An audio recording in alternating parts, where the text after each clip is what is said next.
Welcome back to another episode of the Coffee Chat podcast.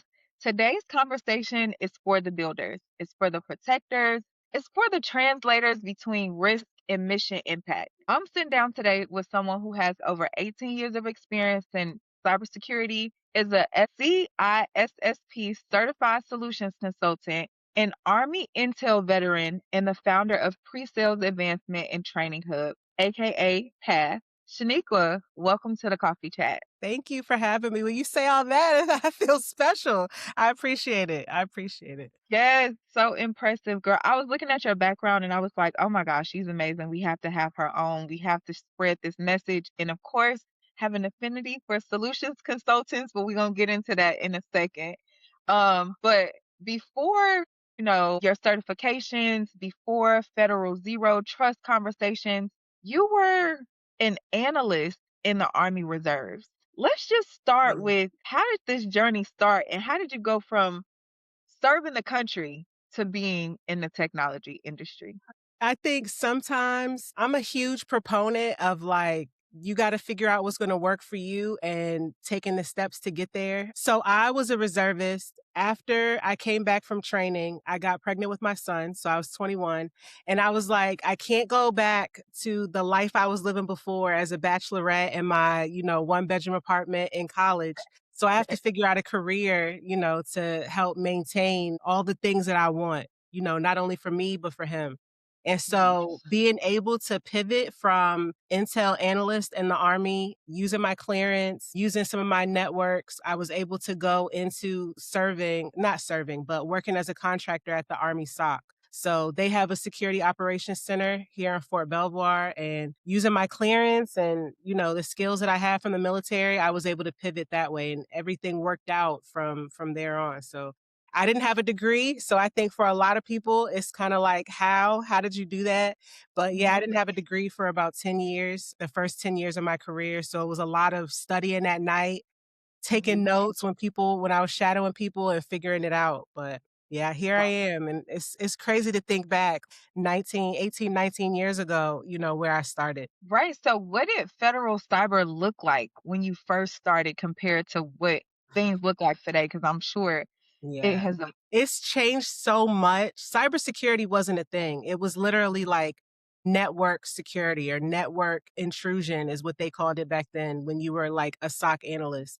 The tools were different. I used ArcSight, running loggers instead of using tools like Splunk and all the cool gadgets that, people in the SOC have now. It was a lot different. I looked at it as, kind of a step for opportunity. I think sometimes it became overwhelming. You're working with a bunch of older people, you're doing very serious work, but just having the right mentors and sponsors and soaking up as much information as possible.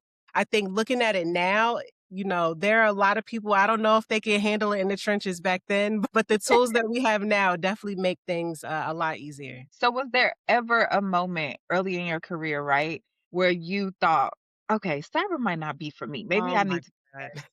I think we all have a moment where we're like, am I in over my head? Like, do I really want to do this? I think sometimes it's imposter syndrome to the max, especially when you're the only woman, the only Black person. You look extremely young. I think sometimes people just have their biases. I'm thankful for my family. My dad was a strong supporter in my corner.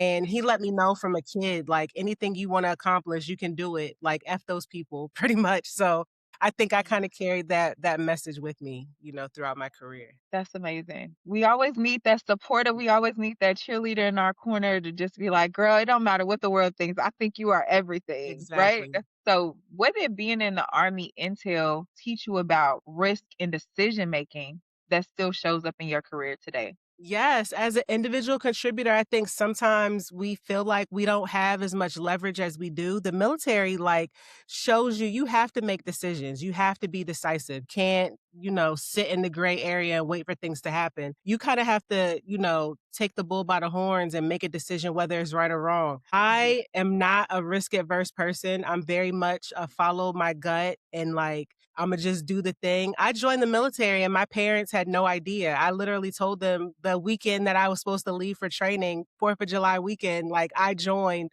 a year ago and I'm about to go to basic training. So I think You can keep a secret. That's what you Yes. can do. Yeah, because you don't want nobody to discourage you, you don't want nobody to talk you out of it, like, sometimes you have your mind made up and you just wanna do the thing.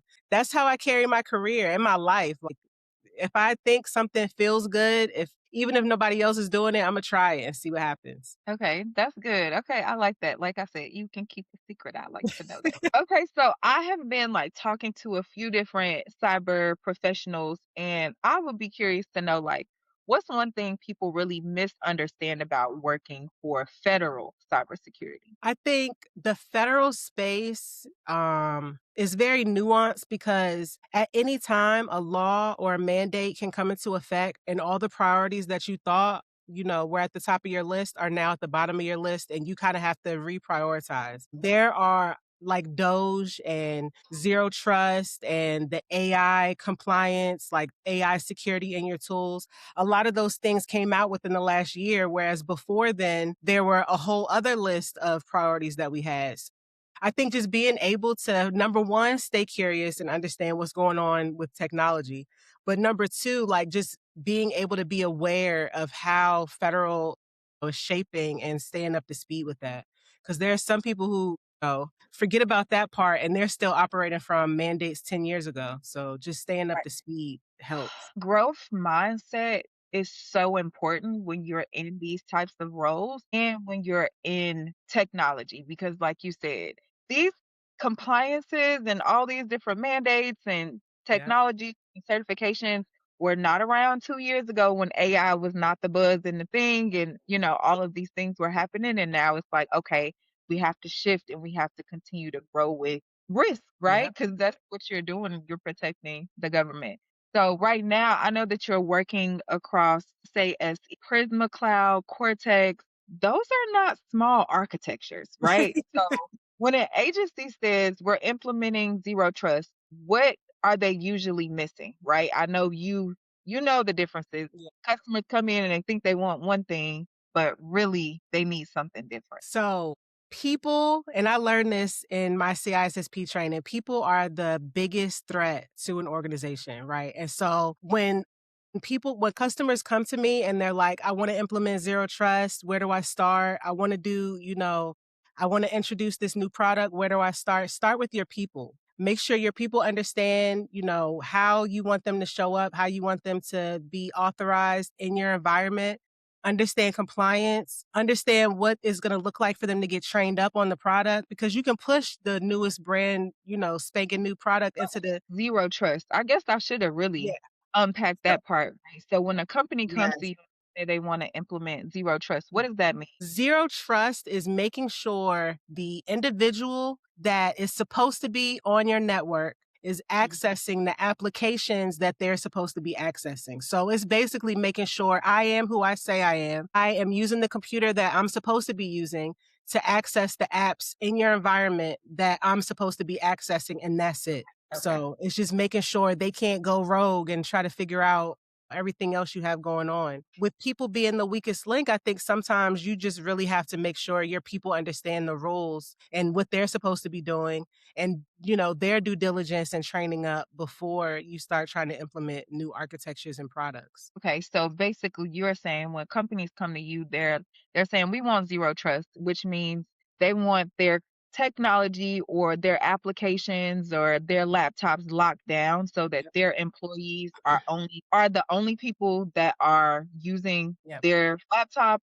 They're only using apps that are allowed on those computers, right? They ain't on like sites that aren't Right. they aren't supposed to be on or whatever. And then you're saying that it starts with training the people, right? Yeah. Ensuring that they have the knowledge and the understanding of you could put the company at risk, don't click on these links. So like those Mhm. compliance trainings that we do, those Yeah. are actually important. We should listen on those. Yes. Yes. Priority number one when you log in. Don't accept emails from people you don't know. Yes. Okay, so friend, I clicked on the link last week. I'm still dead on my information. But you are correct. So honestly, right? So at my company, we have a really good like compliance and security team, and they have trained us, and we have like engaging training. So you have to go through it and be like, okay, I'm not gonna do it. Right. But it was just like, I don't know, it was like a reflex. You know how sometimes like you're in that mood at Yeah. work and then I did notice though they sent 3 emails after that, but it was the same email. It was Mhm. like they sent it 3 times in the same minute. And then like when I looked at it, I was like, this don't even make sense. And then Yes. 2 minutes later, we got a email from like the security team, like, this is a fish in the tip. I said, Because 'Cause they're getting good. They're getting oh, good. They gotta trick yeah. you in order to see where you are, but that like I But said, I think people. that they had 2 links, so it was like it was just really weird, right? Because it was basically like a document that you had to click to open, and then there was a link in the document. So it Yeah, looked like there was an attachment, and then when you click the attachment, it was like, "Go to DocuSign," like, "Click this," and I'm like, I ain't signing right, nothing. What would I be signing?" So that's when it kinda clicked for me, and I was like, "I don't think this is from our company." So I right. went back and I started to read, and then like 2 or 3 more emails came like back to back to back, and it was the same exact email. I was like, "Yeah, no, this Mhm. is wrong." And then I got the email from our company, like, "This is a phishing attempt." So I was a victim. I don't know if I should talk about this out loud, but I did it. Oh my But so that is good to know. Like, essentially, you're saying when yeah, companies come and they want zero trust, it's like you need to make sure that your workforce understands what they yes, should and should not be doing in order for you to actually be secure. yes. So how do you like you have a big brain, you think a lot, you got a lot of certifications. How do you simplify like a complex security stack for people like C-suite, right? They just want lower risk and better outcomes. How do you have those conversations with them? That's 80% of my job is like and I actually had shirts made for Path that say, "I translate complex information." I think a lot of it is just knowing what is important to them, what pieces of the information that I know apply to what it is that they want to know, and just making sure you're hitting the mark. So, for instance, I've had CISOs be like, I'm trying to consolidate my tools and save money. Okay, I'm probably not going to show him 4 or 5 different tools. I'm going to show him one tool that kind of encompasses what it is that he's trying to do and break it down for him so that he can repeat it to his leadership if he needs to. I always imagine like I'm explaining information to my dad, my grandma, my daughter. Like, would they be able to understand it? Because chances are, if they can, these C suite individuals can too. Right. So what's the hardest part about selling cybersecurity into federal government agencies right now? Oh my God, the competition is so thick. I Really? feel like everybody has similar tools. Everybody has similar value to add. The products are all doing similar things. It really leans on relationships, how close you are to the product to, make sure that you stand out. It's things that you don't even consider that close a deal that have nothing to do with the tool sometimes. And it's like right place, right time. But it's the federal space because there's only a small pocket of tools that can operate in the federal space. Yeah. And Fair ramp. so, yeah. And so once you get to the point where you're like, okay, I'm FedRAMP, well, so are my 3 other competitors too. And they all do the same thing. So how can I prove to this customer that we're different? We add value. And I also know, just to add on top of the fair ramp, some people say that they do stuff that they don't really do Yeah. or they don't really do well, but because on paper we all do the same thing, it is hard to differentiate yourself in those spaces, and pricing it gets really competitive. Yes. So I know we've been talking a lot about cybersecurity, but I actually wanted you to break down your role, right? Because you're a solution consultant and I'm a solution consultant too, but a lot of people don't understand, the role and what it does. So I Yeah. would like for you to break down like what a solution consultant is and then kind of explain what you do in the cybersecurity space. in relation to the role? Sure. So, a solutions consultant, and this is how I've explained it to my family. Like, I don't do IT tickets. I don't fix computers. I'm in tech, but I Or don't. I iPad. don't do help desk. No offense to anybody on the help desk, but so this is a pre-sales role, right? So every organization, vendor, partner, we consider ourselves a vendor. We sell products at Palo. As a pre-sales solutions consultant, we are responsible for making sure the customer understands what products we offer. So we're reaching out to customers, we're connecting with them via meetings, we're showing them kind of the value of the product that we're responsible for in, our respective accounts. And so you're basically assigned customers.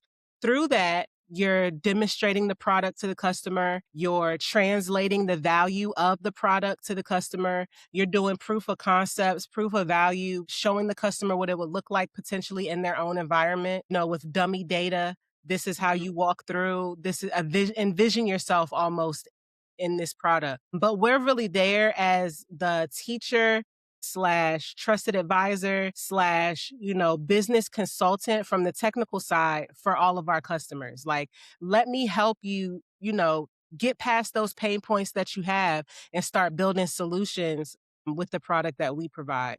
And so it really is kind of like a hired best friend to our customers, a teacher, But an advisor, all the things. If you think of like a tax consultant, you go to them to do your taxes and make sure, all your T's are crossed and I's are dotted. As the solutions consultant, we're really there to make sure from a product standpoint, you understand what you're getting yourself into. And when it relates to cybersecurity, which is where I've been a majority of my career, I've worked with tools like Splunk and Palo Alto, all of our, product suites, just basically sharing with our federal customers, this is how we can get you closer to, being compliant with these federal mandates, or this is how we can get you to a zero trust architecture. Let me walk you through all the steps to get there.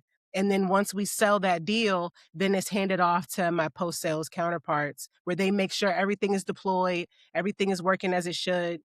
But yeah, we're like one big happy family by the end of it. So everybody is a first name basis. We got cell phone numbers.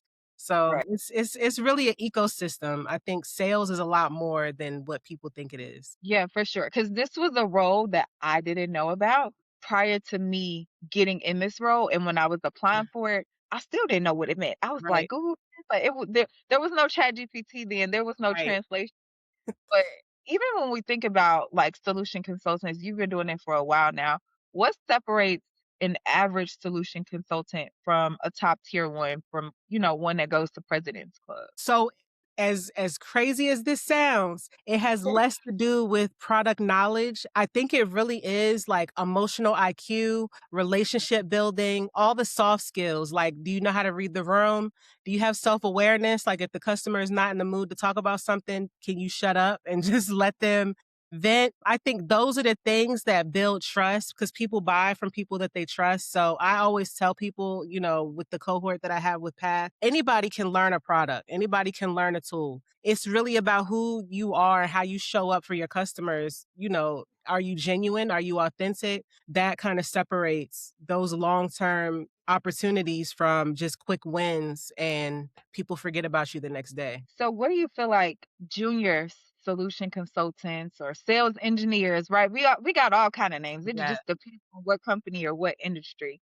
But what do you feel like they're getting wrong right now in 2026? I'm a OG millennial, so back in my day, no. But I think what it is a lot of people want quick wins, right? Like a lot of people want to get rich quick or find an easy route into either this field or tech in general. It's a slow burn. Like it is legit. You have to understand the different parts of tech. You have to understand where you fit, where your skills align. Specifically with this role, you have to understand people. Like you're not just going to come in and sell your first deal at the first customer meeting that you have. You have to be patient enough to know it's probably going to take a couple conversations before they trust you. So, You might mess it up and you is in the Salesforce notes and they say right. we lost the deal because of Yes. that. That Yes. happens. Yes. Players mess up too. So, Yeah. So we know I heard you say like technical skill is not enough. Like it's more about you being personable, right? You having social skills. I liken it to a phrase that one of my mentors told me. It's like it's who does somebody want to have a drink with at 2 o'clock in the morning? Yes. That's who people buy from, right? It's not like you're the most technical because a lot of the people that you're talking to outside of IT, they don't know what you're talking about. They Yeah. don't really know about the technology. Everybody's saying the same thing. So it's like, how do you connect with them above and beyond like your technical skill? Like, I definitely feel like that's something that's really important. So we talked about that, but like, okay, what makes somebody go from like 150K SC to a 250K SC, right? Because everybody's going after the money. And I'm even saying those are real numbers. But if we're talking about even somebody wanting to come in and do a big salary jump or go from, this to six figures or whatever, what makes them go from this level to the next level? Being a visionary, being strategic, I know that's like it's so much gray area and obscurity and strategy and like strategic thinking, but being able to see the long-term goal for your customer, right? Like I had a 350% year. Me and my sales rep blew out our quota 350%.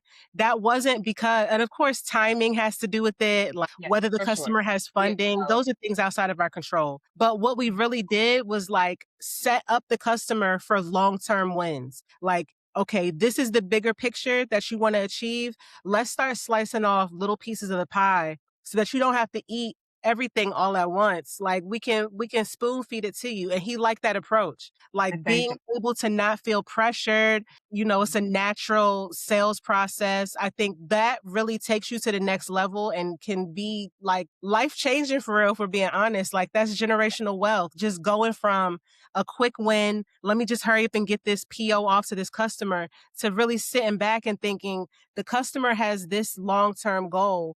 How can I walk them through that journey and not, make them feel rushed? Because we're human.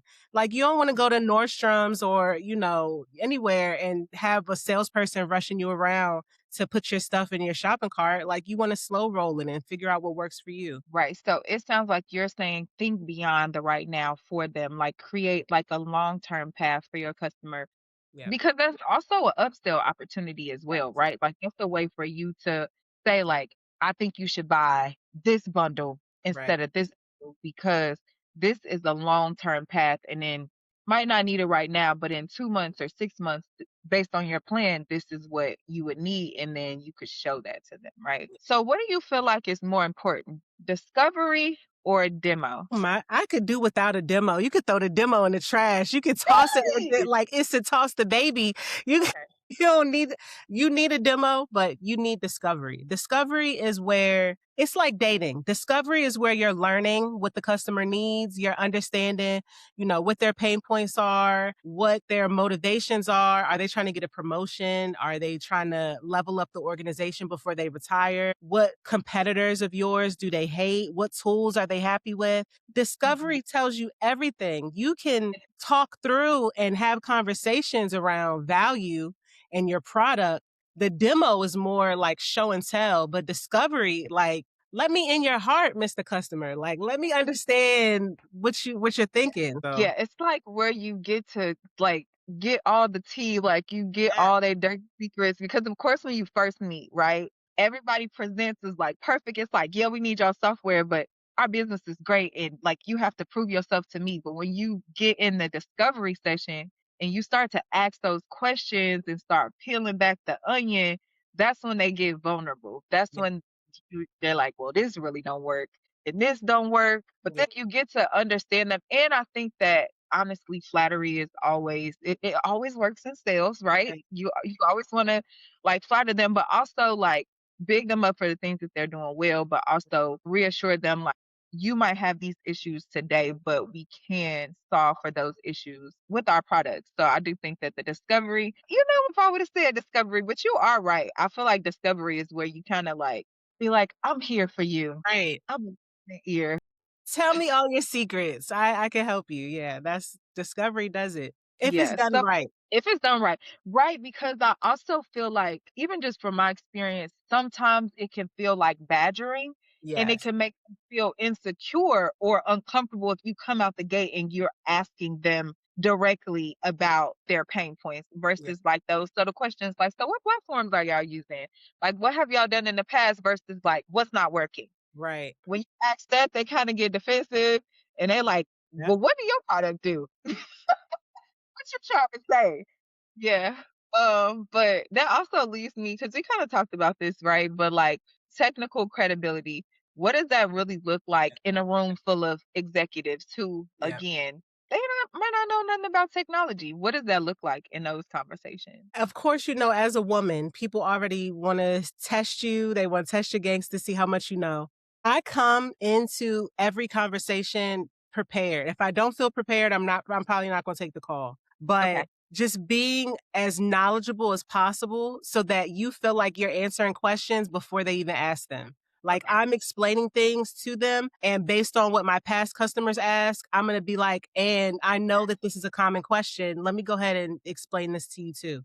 I think that kinda gives you an edge, like, "Oh, she can read my mind. I don't necessarily have to, stump the chump because she's already telling me things that other people have complained about." So, it's just being prepared as heck, like, and you're never fully prepared, but trying to be as knowledgeable as possible so can't nobody's, step you up, trip you up. How does your personality show up in this? Because again, like, solution consulting Mm, is technical. We ride along with sales, but yeah, we are there as like the the the smartest person in the room. Like, your job is really to be the smartest person yeah. in the room. So like, how do you bring your personality into your discoveries, into your demos, into your conversations with your customers? That and it changed over time. If you woulda asked me this 10, 15 years ago, I was shy.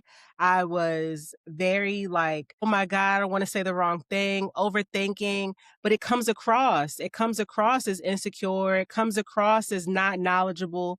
I've had mentors, coaches, all types of things to kind of bring out, like, my authenticity at work because 'cause I've always felt so siloed, like, I can't be Shaniqua at home and Shaniqua with my family, but now they Yes. gonna get they gonna get the Shaniqua everybody else gets, Yes. and it actually gets more respect that way, like, you realize that people can actually resonate with the things that you're saying when you don't have a guard up, when you're not, trying hard not to be vulnerable or you try to pretend like you know everything. I'll let a customer know in a heartbeat. I don't have that answer for you, but I'm gonna reach out to product. I'm gonna figure out the answer and I'll get back to you. I've in the past, I don't know, 5 to 10, no, maybe 5 to 7 years, I've really figured out a way to I can't have a mask anymore. And so, being able to connect with my customers with who I am, I'm naturally curious. I naturally want to understand people and their motives. And so a lot of that shines through and it's helped my success a lot. The curiosity is Yeah. like the number one thing that you need Yeah. from being a solution consultant internally, right? You have to be curious about how things work, how to break things, like, because that just helps you get deeper into the product, but also with your customers. The more questions you ask them, the less you got to talk. Yeah. That's also a thing. Actual questions you don't know, you ask them a question Yeah. back. What you be doing with that? What's the use case for that? Right. I don't know the answer, but I ain't gonna tell you that because I'm gonna ask you a question. So, and it's so funny because when I asked you that question, it brought up something in my mind about like what I have done to bring like maybe my personality or my real life to cross over into my job. And on my demos, I used to use my grandmother. She is always my demo person. She's Yeah. always my customer. She's always like one of the people. So that's like my running joke. I'm like, my grandma, Mary Jordan, like she's 70 something and Yep. she's like, doing whatever. And that's just like a good way to kind of create connection in those Yeah. conversations that with strangers. It might be our first demo, but when I bring that in and I kind of bring up her persona and talk about her, it's like a connection piece for everybody. Yes. Because you become human. People start Yes. resonating, it Yes. makes it easier. Yeah. So I know you didn't really just climb the ladder, right? You built something. You built something really, really special.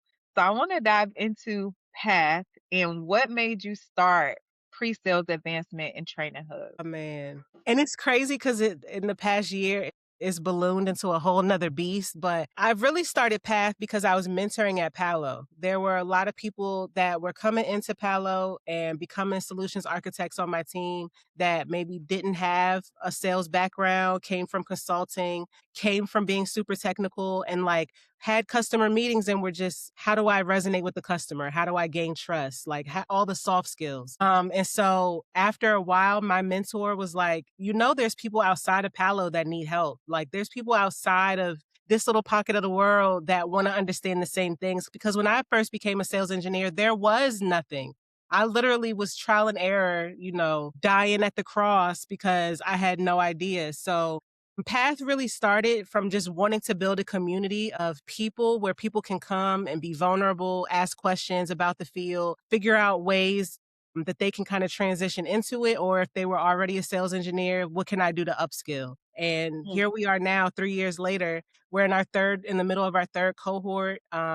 We do one every year, basically taking 12 weeks out of the year to show people, the fundamentals and basics of sales engineering, exposing them to my network. So hiring managers, recruiters, people currently in the field come in and talk about their experiences. And we try to, bring in a whole new wave of people that never probably would have known about sales engineering and solutions consulting at all. Wow, that is amazing. That's amazing because I still feel like it's the underrepresented field, Mm. right?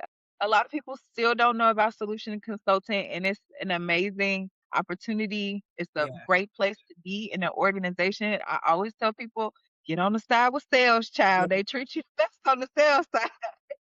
Treat you the best on the side. So congratulations on 3 years. Thank you. Congratulations on the cohort. I already wrote you on LinkedIn. I wanna be a part of what you have going Yeah. on. It's always amazing to meet other Black SEs and Black women SEs or women SEs because it's really a male-dominated field. Yeah. You don't see a lot of us, especially on the pre-sale side, so it's always great to see that, and I love that you're building a network and you're exposing people to solution consulting and to your network so that they can look for opportunities because there's so many opportunities in this space. Yes. You just don't know about them. How do you coach underrepresented professionals to navigate, rooms that weren't always Yeah. designed for them or that they aren't as comfortable in? I think the first step that I always take, because, I feel like coaching can be subjective. Right? Different people need different things at different stages of their lives. But I found that a lot of the root cause for the imposter syndrome or feeling out of place is really confidence. So Mhm. once we break down, like, what are your unfair advantages? What makes you stand out? What gives you an edge? How do you embrace that and bring that as like a superpower to conversations? I talked to somebody just last week and she was like, well, this is my first job in corporate. I'm not really technical. She told me about her background. She flew helicopters in the Navy. I'm like, you need to be shouting that from the rooftops. Like that takes a huge level of, patience, concentration. You have to be able to assess risk at, a moment's notice, bring out your unfair advantages and really show people the positive things that you bring to the table and stop harping on the things that maybe, you think you don't bring to the table. Cause I don't know a whole lot of helicopter pilots that flew in the Navy. Like you told her, you're probably the only one. So I'm sure And it's everybody in the room don't have that either. saying because that's crazy, like, that is something that might take over the whole conversation, and they Yeah. like you to the point where they don't even care Right. if you don't know anything because they want to know more about what you've done, so I do think that's a good hey, that was really a good nugget. You made me think of myself, and I'm like, I had this opportunity, right, to speak. I was at a new company, and I was in a room, and I was the only person in that room. I mean, the only person. I was in Mm. Missouri, Wow. Kansas, Missouri in Kansas. And you know what my superpower was? I had on an all orange suit, a power suit with a blue love my outfit. Mhm. So that was my unfair advantage. But you made me think of that to say, like, yeah, that is true. Cause I could have been intimidated and I was a little I wasn't actually intimidated, but I was a little uncomfortable because I didn't know anyone. Right. So it was like, I'm the only one and I don't know anybody in this room. You gotta stand up and speak to a sea of faces that you don't know. And it was just like my smile, my presence, and my outfit just like won them over in there. Everybody starts smiling at me. We are in a field where a growth mindset is really important, right? So I'm curious as to what you think. What mind shift changes someone's trajectory from just an individual contributor to a leader in the space? I think it's two major things, and I tell my kids this all the time, and I use it in every single mentorship conversation I have. Like, you are not bigger than the program. Like, it's okay to be confident. It's okay to be well prepared for every opportunity, but also know that you need your community around you to be successful as well. No one person can do this by themselves. I didn't get here by myself. You're not bigger than the program. The second thing is none of this is real. I know, like, there's like debate. I've had huge debates with my friends about it. Of course, it's real. We pay bills. Yes, we have to live. But as far as climbing the corporate ladder and like all the things that we do to network, a lot of it, if we like break it down rudimentary, is all a game. Like, none of this is real. And so once you start understanding, like, I don't need to take it this seriously, I can't take a lot of these things personal. It's a lot of it is business. A lot of it is just, corporate politics, whatever the case may be. It takes a lot of pressure off your back. Like, once you get to the root of why you're doing things, I want to pay for my kids' college tuition. I want to make sure my daughter, has me home every day when she gets home from school. I want to make sure I can eat a steak every now and then. Like, once you get to the root of why you're doing things, it takes a lot of pressure off. I think some things are performative because people take themselves, maybe too seriously in the tech space. And so we just got to step back and become human again. But I think those things have definitely made me look at leadership and stepping outside of like my everyday role. I've definitely looked at it a lot different. I like that. I like that don't take yourself too serious because we are not doing heart surgery. Like Right. there, but you moved into a few different roles, right? You moved from engineer to Yeah. architect to consultant to founder. We're gonna make sure we keep the founder at the top. How do you know when it's time to pivot roles? Once I feel like I've gotten to a place where I'm comfortable and I'm kind of cruising, I got to shake it up a little bit. I feel like there comes a point in the tenure that we spend at a company where we're like, we know all the processes, we have all the people in place, we know the products like the back of our hand. What is my next step? And if my next step is not something that could be done in that company, then we got to either promote ourselves or pivot to another space to kind of stretch. I'm a lifelong learner, so I'm constantly trying to soak up information, soak up new things. So I think in my gut, I know when, all right, you've met your ceiling. Like, you sitting here collecting a paycheck Yeah.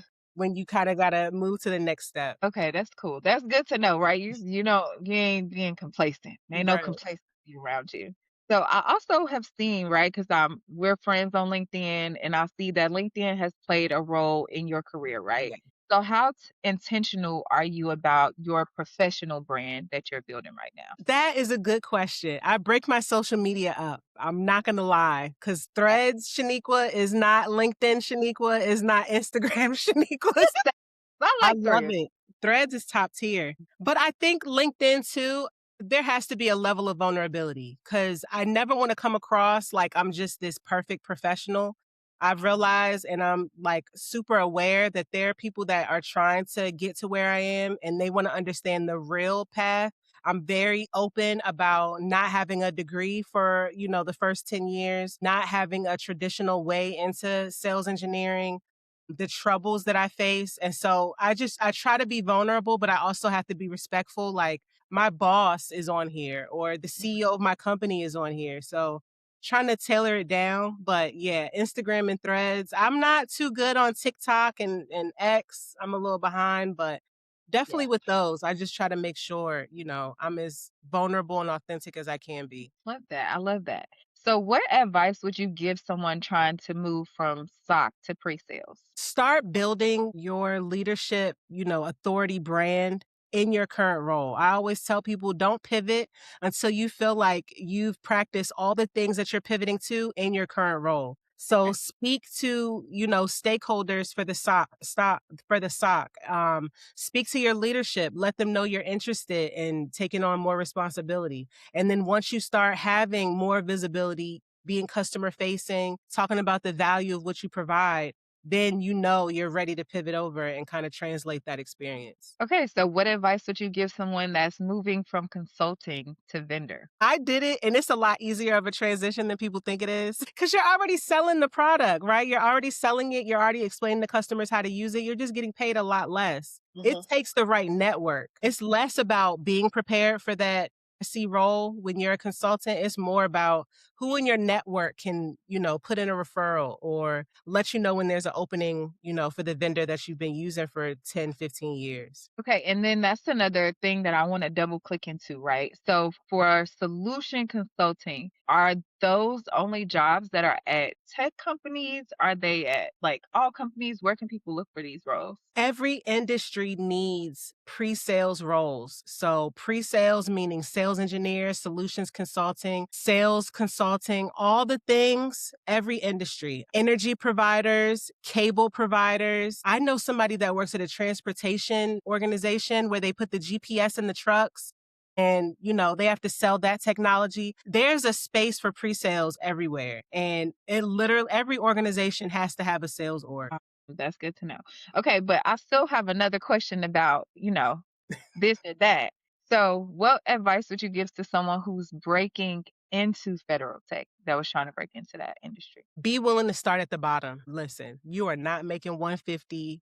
I mean, if you are, I commend you, get your bag, but be willing to start at the bottom. Be willing to start at the bottom. It's okay. It's okay. And there's no race to the top. And there's no get rich quick way to do it. No, fast track to Yeah. high earning because a lot of the high earning is based on your experience Yes. and your learned failures. Like Yeah. you learning from failures, you having the experience at different companies in different positions in different roles.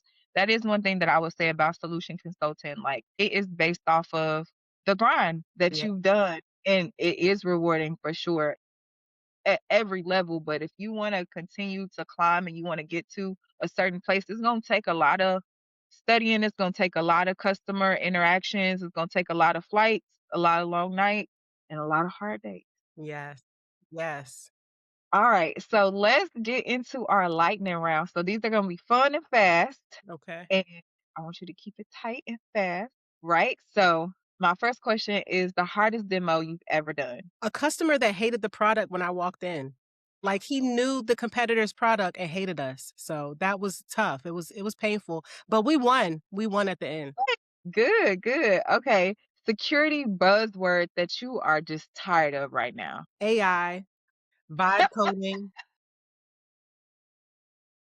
Yeah, just AI and vibe coding. I don't get it. Okay, so Yeah. so no chat and no Figma. Okay, we I good, we mean, good. use it, but it's like, call it what it is. You're Yeah, using AI. I don't know. yeah. FedRAMP, is it necessary or overcomplicated? It's necessary because you wanna make sure people are secure. It's a Mhm. baseline. It's a good baseline. Okay.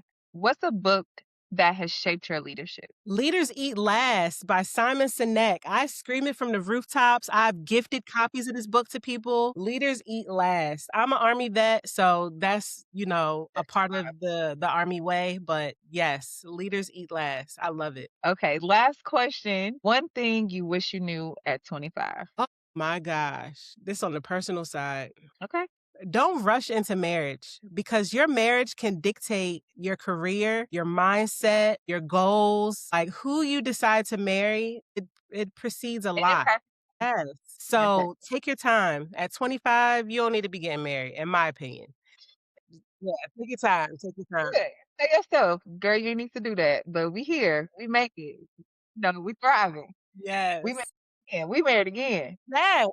The second time is a charm. I love to see it. I have heard, let me put Yeah. my hand. I've heard that.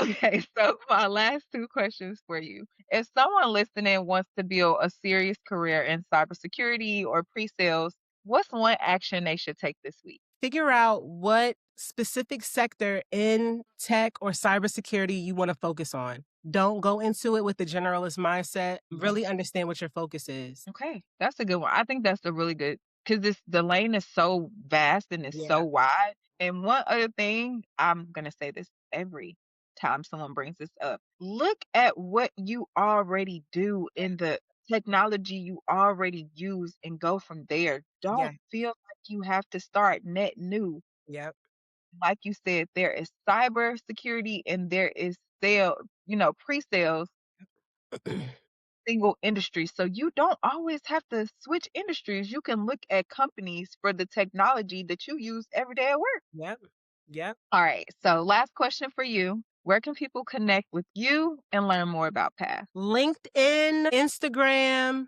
Threads. On Threads and Instagram, I'm SB Sells Tech. Shaniqua Oh, Burks. perfect. I am Shaniqua Burks, of course, on LinkedIn, but I also have a website for Path. I'm everywhere. Everywhere my socials are, you can find all the links.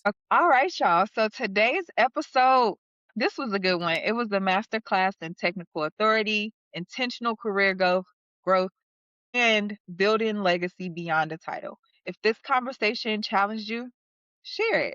Send it to a sales engineer, send it to someone trying to break into cybersecurity. And as always, stay curious, stay sharp, and I'll see you in the next coffee chat. All right. Bye, guys.